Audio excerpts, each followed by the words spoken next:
Hello friends, मैं हूं CA Divya Bansal और आज मैं आपके सामने वो टॉपिक लाई हूं जो ऑलमोस्ट सभी टैक्स पेयर्स को इंटरेस्ट करेगा।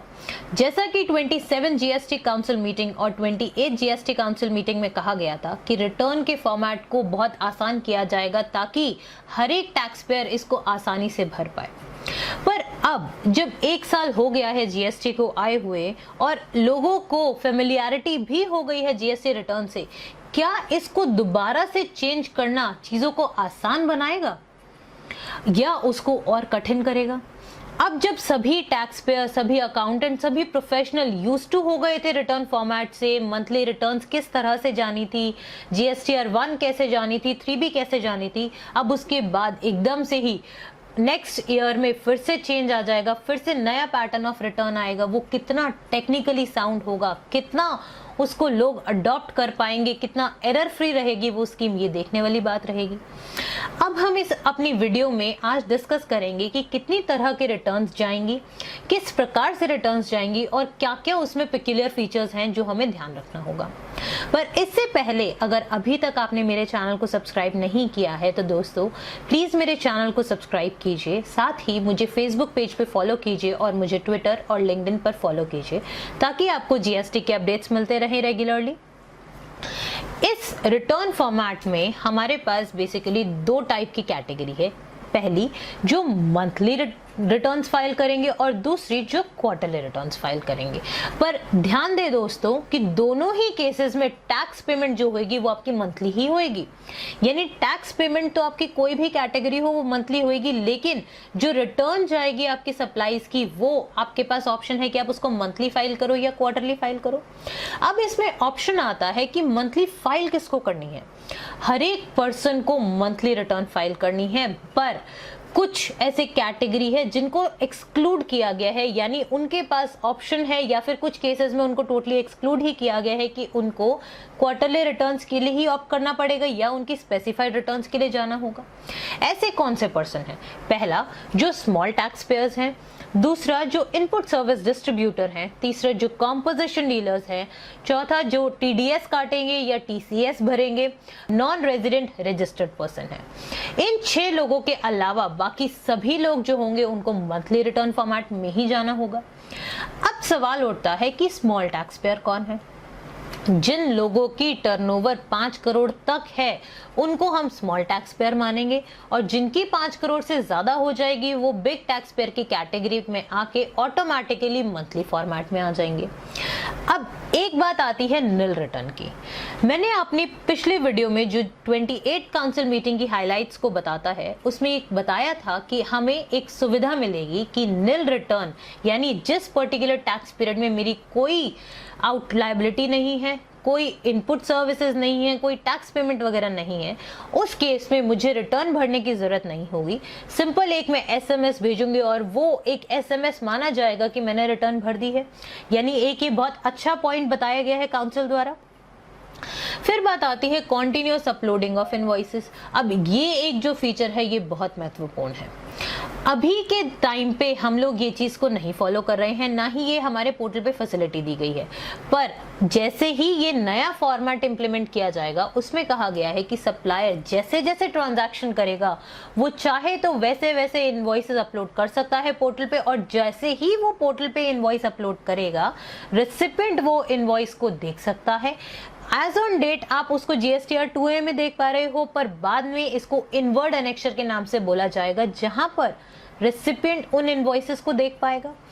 अब इस केस में क्या किया जा सकता है, या तो सप्लायर कुछ एक टेक्निकल हेल्प ले इस तरह से कि जैसे ही वो डेटा एंट्री करे किसी पर्टिकुलर ट्रांजैक्शन की, किसी एंट्री की, वो ऑटोमेटिकली पोर्टल पे अपडेट हो जाए, या फिर वो डे एंड पे हर एक इनवॉइस को अपलोड कर सकता है पोर्टल पे, या फिर वो एक टाइम फिक्स कर दे कि भाई वीकली बेसिस पे मैं अपने सारे इनवॉइसेस पोर्टल पे अपडेट करूंगा ताकि रेसिपिएंट उसको देख सके। ये इसलिए बहुत महत्वपूर्ण है क्योंकि इसमें लाइन लिखी हुई है कि जब तक आपने इनवॉइस अपलोड नहीं किया होगा या रेसिपिएंट के व्यूइंग फैसिलिटी में वो देख नहीं पाएगा तब तक रेसिपिएंट उसका इनपुट टैक्स क्रेडिट नहीं ले पाएगा। यानी whole sole way out for taking the input tax credit is, जब तक आपके पोर्टल पे इनवॉइस नहीं रिफ्लेक्ट करेगा आप इनपुट टैक्स क्रेडिट नहीं ले पाओगे।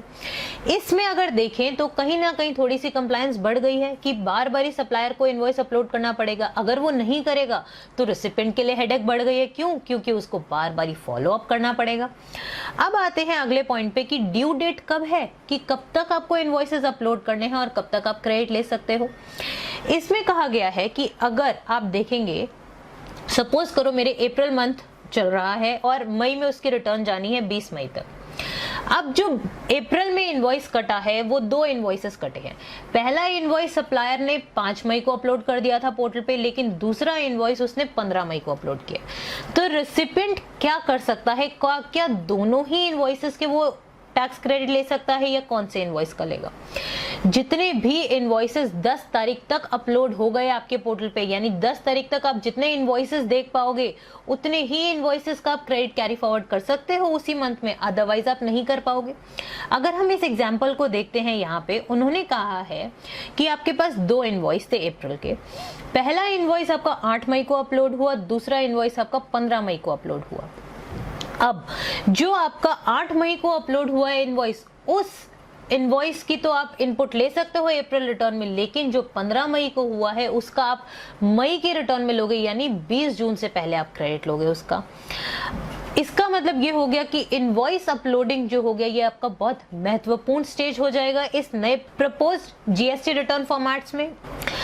अब अगर आपके सप्लायर ने इनवॉइस तो अपलोड कर दिया था बट अपनी मंथली रिटर्न नहीं फाइल करी थी, तो उस केस में उसको एक रीजनेबल टाइम फ्रेम दिया जाएगा कि वो अपने रिटर्न भर दे। अगर वो रिटर्न नहीं भरेगा तो गवर्नमेंट अकॉर्डिंगली एक्शन इनिशिएट करेगी उस सप्लायर के अगेंस्ट में। और देखा जाए तो ये एक तरह से यूनिडायरेक्शनल फ्लो ऑफ इनवॉइसेस है, ये डॉक्यूमेंट्स है, क्योंकि सप्लायर के हाथ में ही पावर है, वो इनवॉइसेस डालेगा और अकॉर्डिंगली रेसिपिएंट इनवॉइस का इनपुट टैक्स क्रेडिट ले पाएगा। यानी अगर उसने इनवॉइसेस अपलोड नहीं किए तो रेसिपिएंट इनपुट नहीं ले पाएगा बिल्कुल भी। अब आता है मिसिंग इनवॉइसेस की रिपोर्टिंग। सपोज करो आपने इनपुट टैक्स क्रेडिट ले लिया पर सप्लायर ने तो अभी तक पोर्टल पे अपलोड ही नहीं किए थे, तो ऐसे में गवर्नमेंट ने थोड़ी सी रिलैक्सेशन दी है और कहा है कि आप फॉलो अप करें अपने सप्लायर से और आपके पास टाइम रहेगा अगले 2 टैक्स पीरियड का तब तक कि आप उस सप्लायर से इनवॉइस अपलोड करा पाए। अगर हम इसको इसी पीडीएफ डॉक्यूमेंट में पढ़ें तो उसने कहा है कि reporting of the missing invoices by the recipient can be delayed up to 2 tax period to allow the recipient to follow up and get the missing invoices uploaded by the supplier। ये basically अगर हम देखें तो एक और scenario में benefit करेगा। अगर आपने क्वार्टरली रिटर्न वाले पर्सन से आपने परचेज किया है जो क्वार्टरली रिटर्न फाइल कर रहा है और आपको मंथली फाइल करनी रिटर्न्स, तो उस केस में भी वो 2 टैक्स पीरियड का आपको टाइम लैग प्रोवाइड कर दिया कि आप उससे फॉलो अप करो और उसको बोलो कि अपनी रिटर्न भरे। यहाँ पे एक आपको बेनिफिट मिल गया है रेसिपिएंट को कि अननेसेसरी आपको रिवर्सल नहीं करना होगा। साथ ही अगर आपको 2 टैक्स पीरियड से ज्यादा हो जाता है, यानी सप्लायर ने 2 टैक्स पीरियड के बाद भी अपलोड नहीं किया, तो ऐसी ट्रांजैक्शन, ऐसे क्रेडिट जो आपने क्लेम किए होंगे ये आपको स्पेसिफिकली रिपोर्ट भी करने पड़ेंगे अपने रिटर्न में। फिर बात आती है आपकी किस तरह से टैक्स पेमेंट जाएगी। जैसा कि मैंने आपको शुरुआत में ही बताया था कि टैक्स पेमेंट तो आपकी मंथली ही जाएगी और बड़े टैक्स पेयर के केस में रिटर्न भी आपकी मंथली जाएगी, लेकिन छोटे टैक्स पेयर के केस में रिटर्न आपकी क्वार्टरली हो जाएगी। फिर आता है recovery of input tax credit. ये कहता है कि अगर सप्लायर ने रिटर्न नहीं भरी, सप्लायर ने टैक्स पे नहीं किया, तो डायरेक्टली हमेशा रेसिपिएंट से ही नहीं टैक्स मांगा जाएगा। रादर गवर्नमेंट पहले कोशिश करेगी कि उस सप्लायर से ही टैक्स रिकवर किया जाए अनटिल एंड अनलेस वो भाग जाए या वो मिले ही ना, या फिर उसने बिजनेस शट डाउन कर दिया हो, या फिर पूरी ट्रांजैक्शन ही फ्रॉडलेंट हो। ऐसे केसेस में फिर रेसिपिएंट से भी रिकवर किया जा सकता है, बट प्राइमरी फोकस हमेशा सप्लायर पर ही रहेगा। फिर आता है लॉकिंग ऑफ इनवॉइसेस। ये पैटर्न बिल्कुल जो करंट अभी लॉ में लिखा हुआ है जीएसटीआर 1, 2 और 3 वाला कंसेप्ट, उसी पे ही ये मूव कर रहा है कि जैसे ही सप्लायर ने अपने इनवॉइसेस अपलोड किए, उन इनवॉइसेस को एक्सेप्ट, रिजेक्ट या मॉडिफाई आप कर सकते हो। अगर आप एक्सेप्ट करते हो परफेक्टली फाइन, रिजेक्ट करते हो आपकी सपोज डिटेल्स गलत डाली है रेसिपिएंट ने या सप्लायर ने या कुछ और, तो उस तरह से सप्लायर उसको अमेंड कर देगा अपनी अमेंडमेंट रिटर्न में, या फिर आप उसको पेंडिंग भी रख सकते हो मे बी कि आज आप एलिजिबल नहीं हो उसको क्लेम करने के लिए, आज से 1 महीने बाद जब आपके पास गुड्स रिसीव हो जाएंगे तब आप एलिजिबल हो जाओगे, तब आप क्लेम कर लोगे। तो ये लॉकिंग ऑफ इनवॉइसेस का पैटर्न दोबारा से इंट्रोड्यूस किया गया है इसी में। फिर बात आती है आपका अमेंडमेंट ऑफ इनवॉइसेस को। एक बारी अगर आपने क्रेडिट ले लिया, आपने एक्सेप्ट कर लिया इनवॉइस को, तो आप उसको अमेंड नहीं कर सकते हो। अमेंड कैसे कर सकते हो? सिर्फ और सिर्फ डेबिट नोट या क्रेडिट नोट के थ्रू, यानी उस इनवॉइस के रिस्पेक्ट में आपको कंपैरेटिवली फिर अपना या तो डेबिट नोट इशू करना होगा या फिर आपको क्रेडिट नोट इशू करना होगा। फिर बात आती है HSN कोड की। अभी तक गवर्नमेंट ने स्पेसिफाई किया था कि कुछ एक टर्नओवर्स के लिए आपको 2 डिजिट तक HSN बताने हैं, कुछ के लिए 4 डिजिट बताने हैं, कुछ के लिए बताने ही नहीं है। पर अब जैसे ही ये नया रिटर्न फॉर्मेट आएगा तब आपको कंपलसरी हो जाएगा कि 4 डिजिट का HSN बताना ही बताना है। और अगर आप सर्विसेज दे रहे हो या रिसीव कर रहे हो तो उस केसेस में आपको 6 डिजिट्स यानी 6 डिजिट्स का आपको SSC उसमें डालना ही होगा।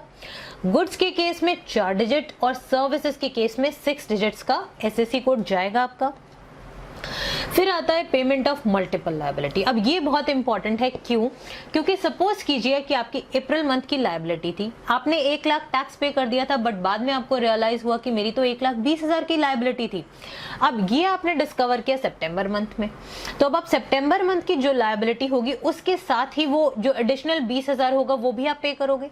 पे करने के बाद जब आपकी सितंबर मंथ की रिटर्न फाइनल हो जाएगी, फाइल हो जाएगी, उसके बाद वो 20,000 ऑटोमेटिकली आपकी अप्रैल मंथ की रिटर्न में ही रिफ्लेक्ट करेगा, आपको सितंबर में क्लब नहीं करेगा।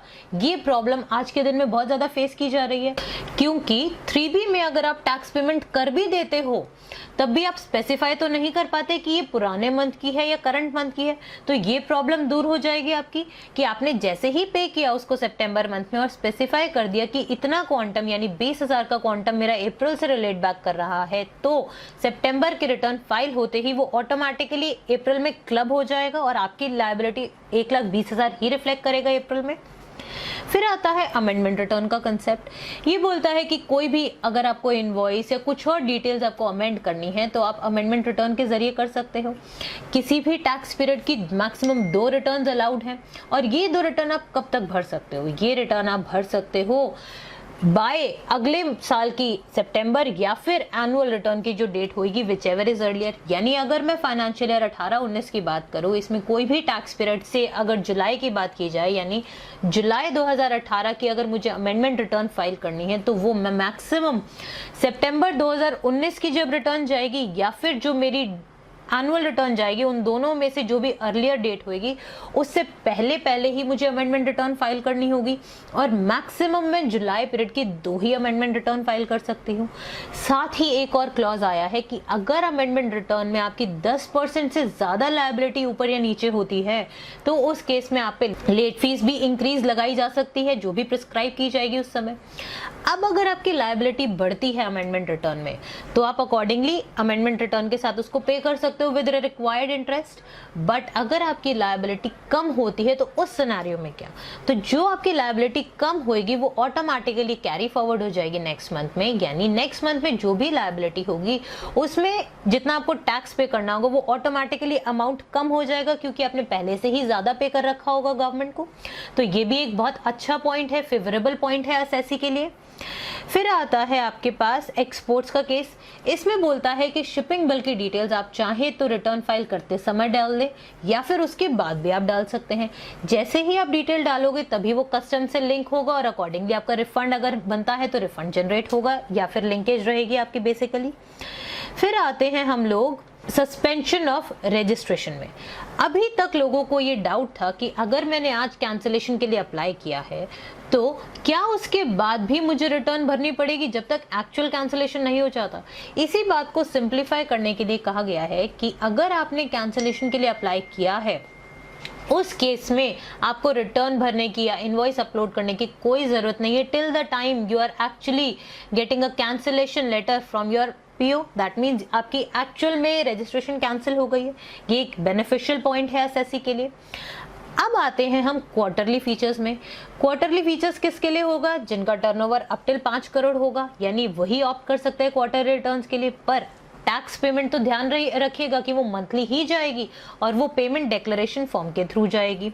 अब क्वार्टरली फॉर्मेट में भी आपकी 3 टाइप की रिटर्न्स हो गई है, सहज, सुगम और अदर क्वार्टरली रिटर्न्स। सहज जो आ जाती है वो होती है आपकी जिसमें सिर्फ और सिर्फ B2C सप्लाईज हैं।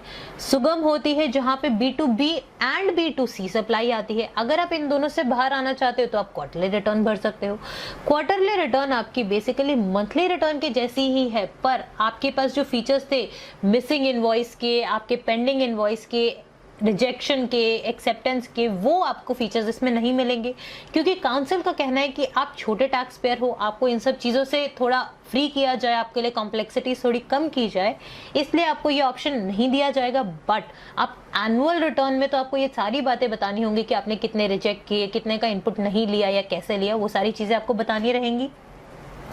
फिर बात आती है आपकी पेमेंट डिक्लेरेशन फॉर्म की, यानी आप सेल्फ डिक्लेरेशन बेसिस पे आप अपने आउटपुट बताओगे और अपना इनपुट टैक्स क्रेडिट क्लेम करोगे ऑन मंथली बेसिस।